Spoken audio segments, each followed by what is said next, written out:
goat stall, or technically the goat run is where I'm at. Hi, Miss Emma. How are you today?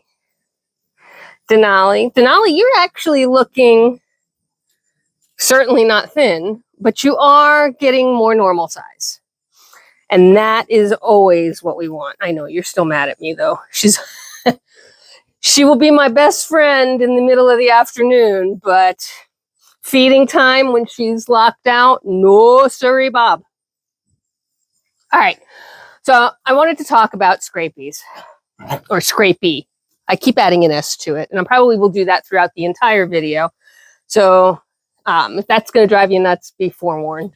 It is Scrapie. It is a goat and sheep disease.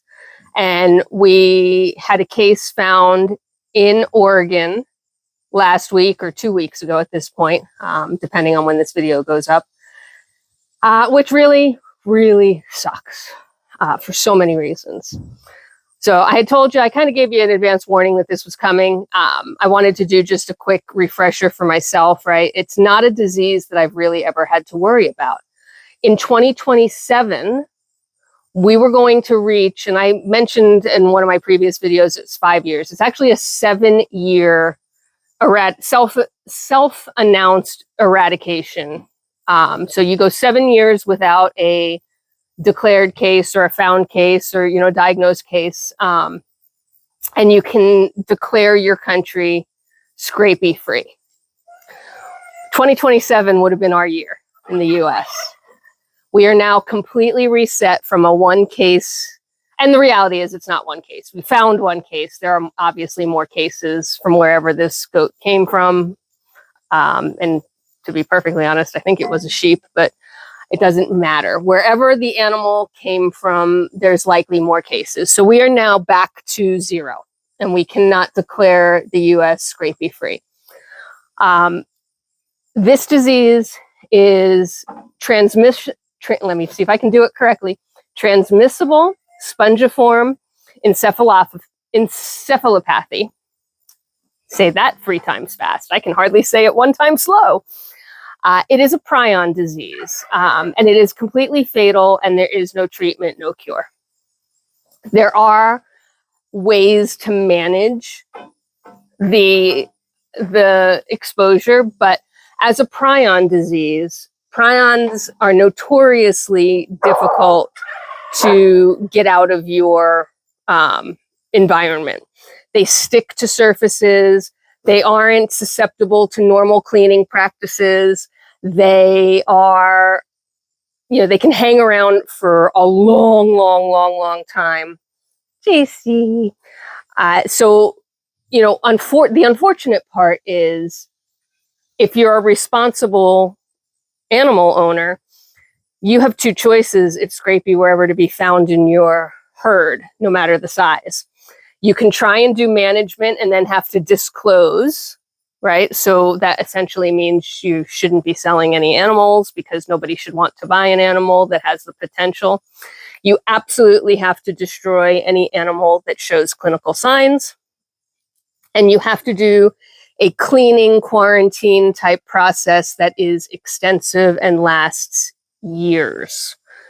There are other diseases that exist in the world of goats and sheep, specifically goats, since that's what I'm most familiar with, right? CAE, CL, Iones, all of which are just as terrible in terms of the outcome, but they have management practices that actually can enable you to maintain a herd without what I would call the appropriate response is destroying a herd.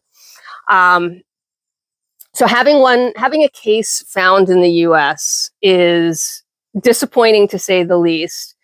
It sets us back significantly. It means that there is a genetic population out there that is susceptible to Scrapie, which for years, responsible breeders had been breeding for animals that are resistant to Scrapie. Again, Scrapie is fatal. There is no cure, no treatment. It is progressive. There are clinical signs. By the time you see the clinical signs, not only has the goat, unfortunately meeting its end, but it has passed the disease to many other animals, and it has put it in the environment, and the environment itself becomes unsafe. Stall walls, stall floors, pastures. You can't use normal cleaning agents. It doesn't do anything. So how do you diagnose? Diagnosis is very similar to rabies. You need to take a sample from the brain. So it doesn't, it's not something you can screen for in your animals, right? So you really need to be careful. How do you prevent it? Biosecurity. You don't bring animals into your herd from unknown sources. You don't bring animals into your herd without putting them through a quarantine period. Quarantine periods are great. Most people do 2 weeks, which really covers a lot of things, but Scrapie can be dormant in an adult animal for 2 to 5 years. So you have to be careful. And us at the US, having almost 7 years, so 6 years, right? Scrapie free makes everybody very comfortable. You can buy and sell animals. You can move animals. I don't have to worry about if this herd is contaminated. There are other things that we have to worry about, but we have tests for those. Those are things that we can yearly test for and make sure that the animals aren't carrying those type of diseases, where Scrapie, you can't.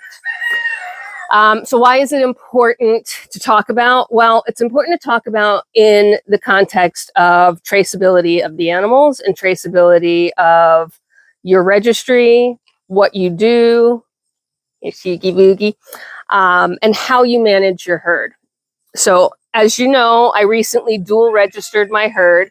It caused a little bit of a stir up, but it's what I choose to do. So now all of my animals are going to be both registered with the Miniature Silky Fainting Goat Association and the Heritage Silky Fainting Goat Association. And they fit the characteristics for both. It works out for me. I am happy with the dual registry. It does cost me more money. People don't see the point, and that is perfectly fine. You don't have to agree with me on that. What you should be agreeing with me on is that your animals should be registered somewhere.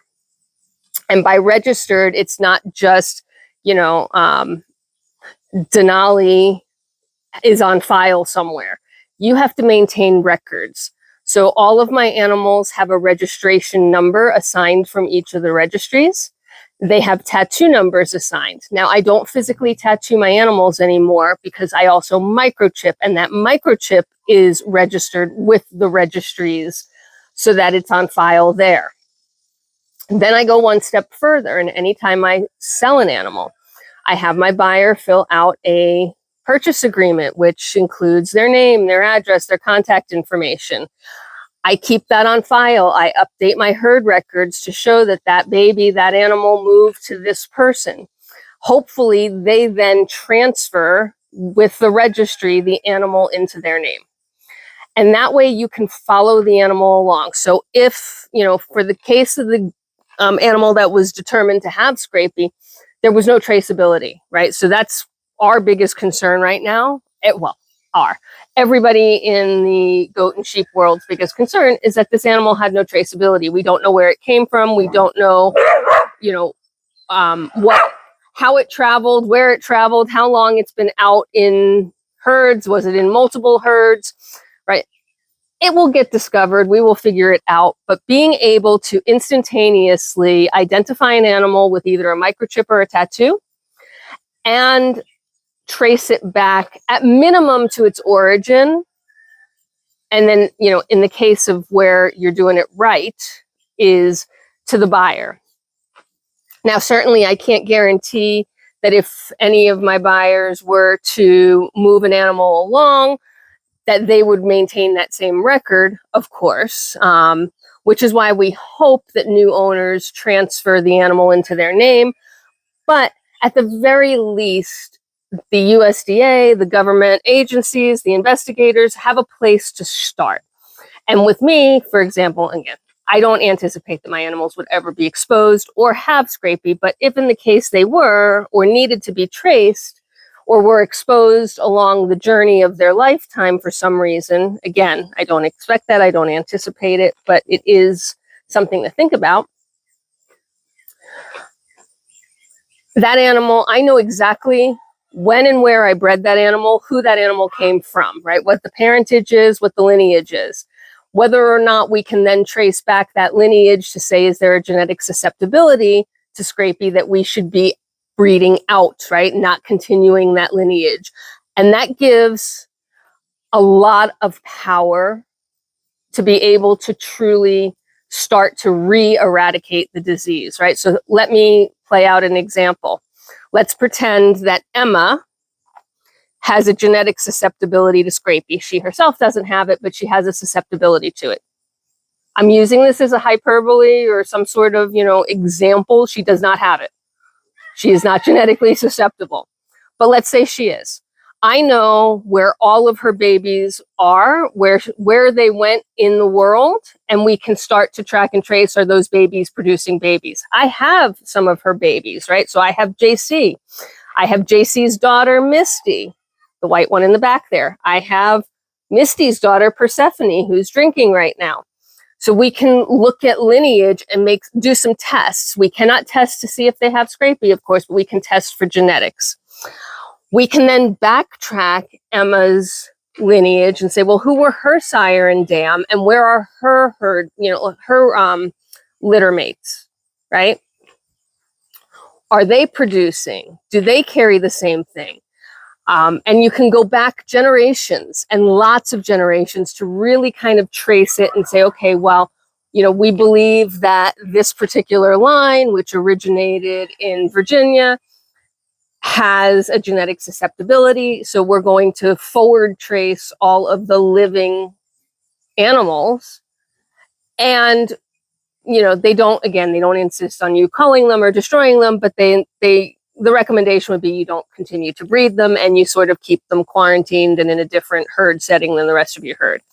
Again, that is an example. I do not have any of that in my herd, nor does I think anybody at this point, right? We really did a great job of getting so close to eradication. So the track and trace factor is so important. And that is why, for me, one of many reasons, but one of the reasons that I dual register now, when I have the opportunity to do so. I did not have the opportunity in past because there wasn't a secondary registry. But I have that opportunity now, and I am doing that, is because these registries are privately owned. They are not government registries. They are not state registries. They are privately owned registries that could at any time go belly up. Or the person, like in the case of the Miniature Silky Fainting Goat Association, the person who founded the breed and ran the registry for decades was ready to retire and had to sell the registry. And thankfully, there was a buyer that took on the responsibility and is doing some really good things with that registry and really bringing it up to date, which is fabulous in terms of technology and everything else.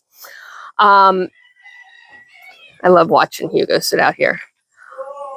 But the truth of the matter is that at any given time, worst case example, they go on a vacation and the vacation is a disaster and the entire family that owns the registry is no longer with us. Then what? Does the estate manage the registry? Certainly not. Does the estate sell the registry? I don't know. Maybe. Is that going to be their top priority? Absolutely not. And what happens with all that intervening time, with kids being born and kids being bought and sold, right? Suddenly traceability isn't there. So having backup contingency, having a secondary registry, to me, that's just one reason why it's so important. And again, we didn't have that option up until this year. And the second that we had the option, I'm taking advantage of it because I am a planner, I am a preparer, and I think a backup plan is a good plan. There are, again, lots of other reasons that I've talked about in other videos, and I know this one's getting long, but I did want to talk about Scrapie because it's such big news in the goat and sheep world. And because of that, a lot of us, especially us breeders, are talking about it, are thinking about it a little bit differently than we had even a month ago, simply because a month ago, most of us found it, inconceivable that it would be found in the US. And now here we are. So that is my TED Talk for now. If you have questions or you want to talk about this more, or you want to revisit all the different reasons that I'm dual registered beyond just continuity, certainly let me know. I'm always open to the discussion. I'm open to the debate, and I am interested in hearing what you think about all of this. And if you are a goat owner or a sheep owner, what are you doing now differently than you were maybe a month ago? If anything, are you even thinking about it? Let me know. It's a good time to talk about it.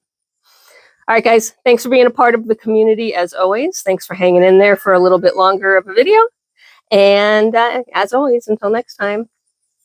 Well, I got 3 dogs out here and I've got work to do. Bye for now.